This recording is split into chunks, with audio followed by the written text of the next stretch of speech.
ladies and gentlemen. Make Iran great again.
I had to overcome the flu the last couple of days, but I had to be here to give a wish of millions of my fellow Iranians. So I apologize in advance.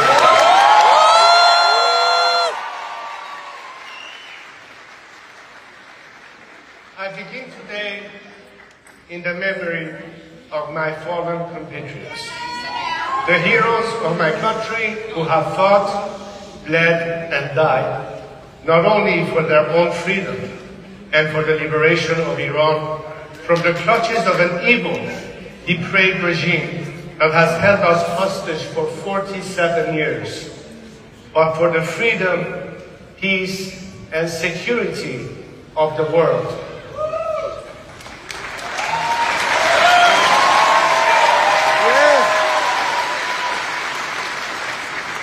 When I speak of these heroes, as they come off the streets from protests, or as they prepare for the final battle, they often ask me, tell the world we are not just fighting for ourselves, we are fighting for them too.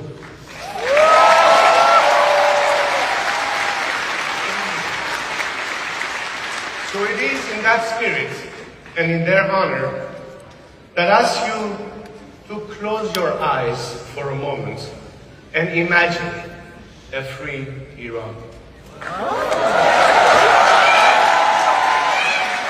No more nuclear threats, no more terrorism, no more hostage-taking, no more closing of the Strait of Hormuz, no more blackmailing of the global community. Imagine an Iran that instead of exporting terrorism is promoting freedom. Freedom to its people, stability to its neighbors, national security and economic opportunity for the United States and the free world.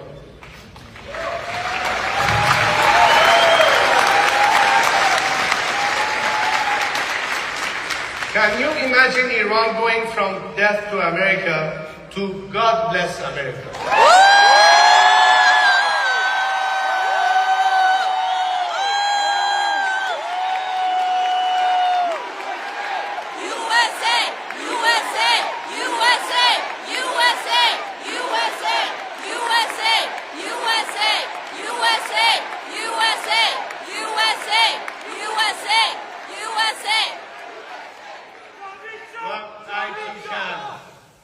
Because I have seen the true soul of my people.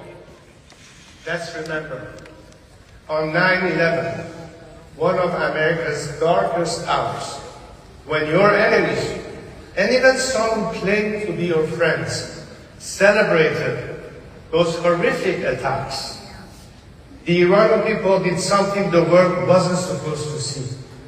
They risked their lives to hold candlelight vigils in the heart of Tehran.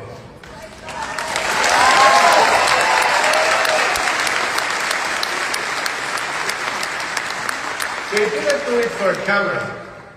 They did it for a friend in pain. That is the true face of Iran. Unlike the regime that worships death and destruction, the Iranian people celebrate life and liberty.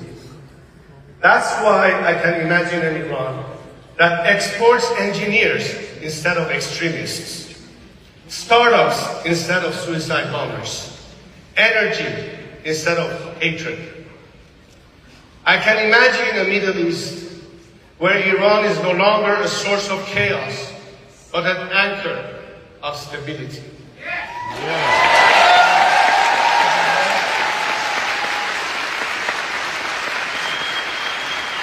An Iran that does not fear its people, doesn't threaten its neighbors, doesn't isolate itself from the world.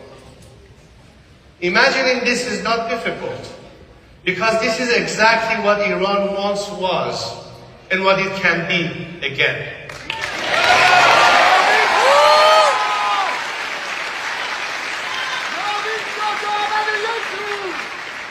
When Iran is free, the Middle East changes.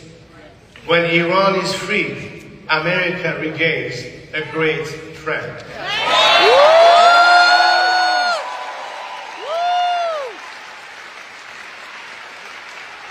A free Iran represents the single largest untapped economic opportunity of the 21st century.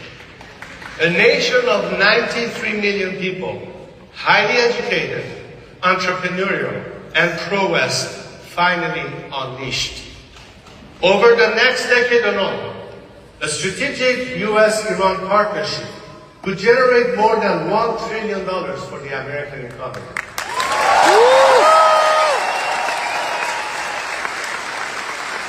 Imagine a new Middle East where Iran is a friend of Israel,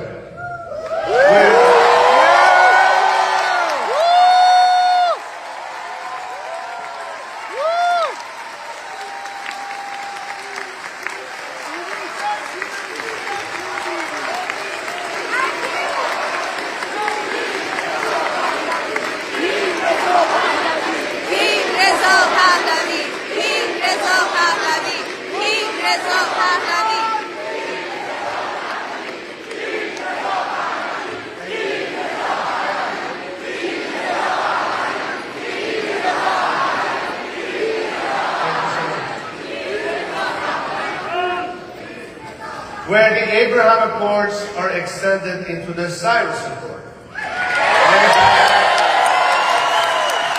Named for Cyrus the Great, the Iranian king who issued the first Charter of Human Rights, and whose vision of religious tolerance inspired Thomas Jefferson.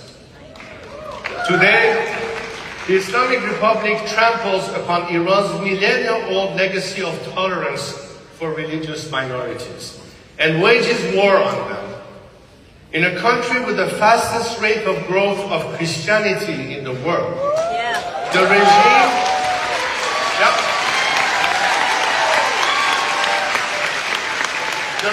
and its IRGC storm into and ransack underground house churches, detain and torture pastors, and persecute and execute evangelists and Christian converts.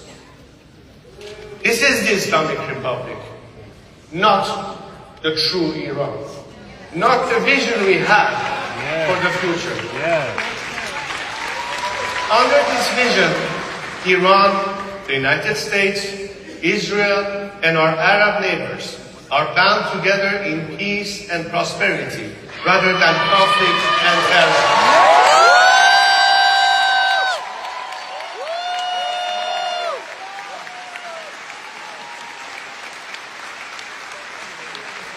A Middle East where we will be able to handle our own affairs and manage our own backyard. when we can put an end to the endless wars and allow our American friends to bring back their sons and daughters in uniform and focus where they want to, back home.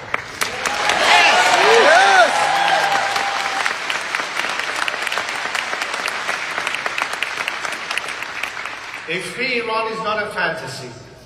A free Iran is within reach right now. But as we all know, freedom never comes free. My compatriots have shown this. They are not asking for a handout, and they do not expect their freedom to be handed to them on a silver platter. The Iranian people have already paid an unimaginable price for their liberty. In January of this year, I called on my compatriots to go out and protest against the regime that has oppressed them for 47 years.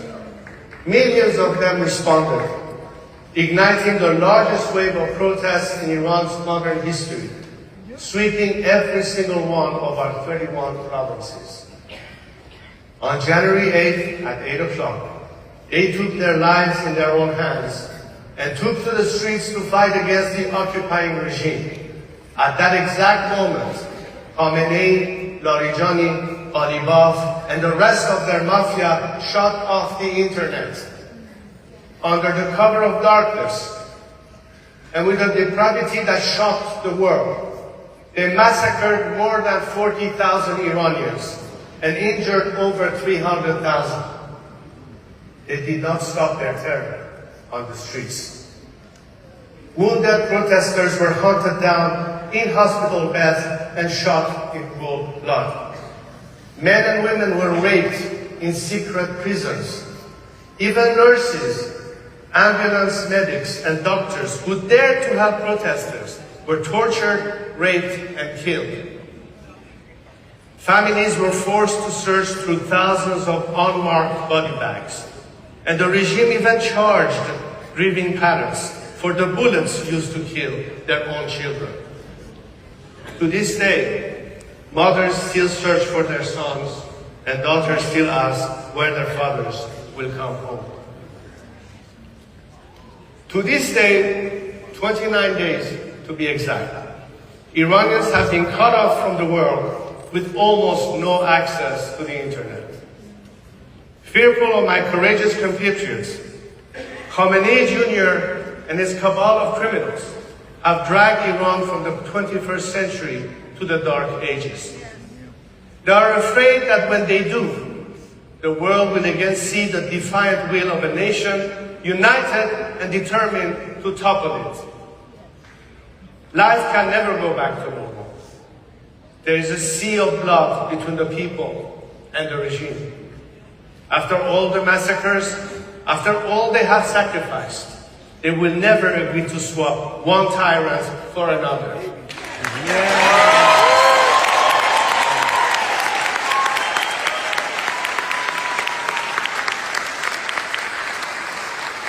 And another anti-American tyrant will not serve American interests either. The only thing that the remnants of this regime can be relied on to do is to buy time, to cheat, and to steal. They will never be honest or true partners for peace. President Trump was right when he said, we don't want to come back every 2 years. But if a faction of the regime is left in power, that is exactly what will happen. It will buy time. It will pretend to negotiate. And then it will return to its old jihadist ways of threatening America, its security, and its interests.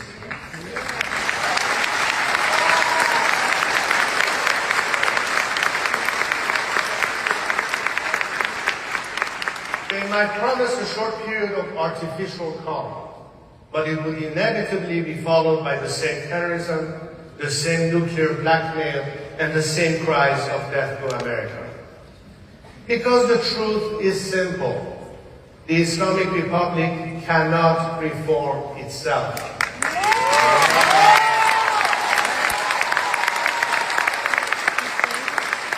cannot reform a snake.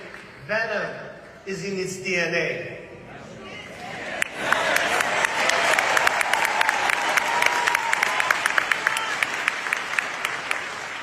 extends to the corrupt and brutal thugs of the IRGC.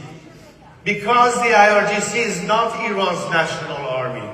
Indeed, it does not even have the word Iran in its name. It is the Islamic Revolutionary Guard Corps. It serves its own poisonous ideology of terror and not Iran's national interests. So it can certainly never be a partner to serve America's interests.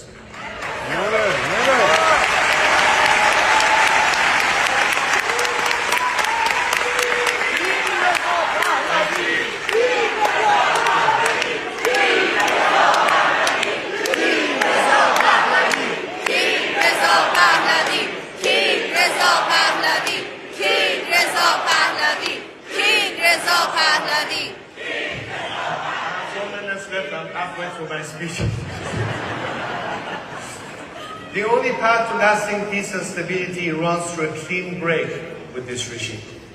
For the first time in 47 years, President Trump's strategy has given us a real chance to achieve that outcome. For decades, every American president since Jimmy Carter chose to try to manage this looming threat rather than resolve it. Each of them has failed. They have only made the problem worse. The result has been more dead Iranians and more dead Americans. So the mullahs operated on the assumption that America didn't have the stomach to confront them decisively. That assumption began to collapse when President Trump ordered the strike on Qasem Soleimani.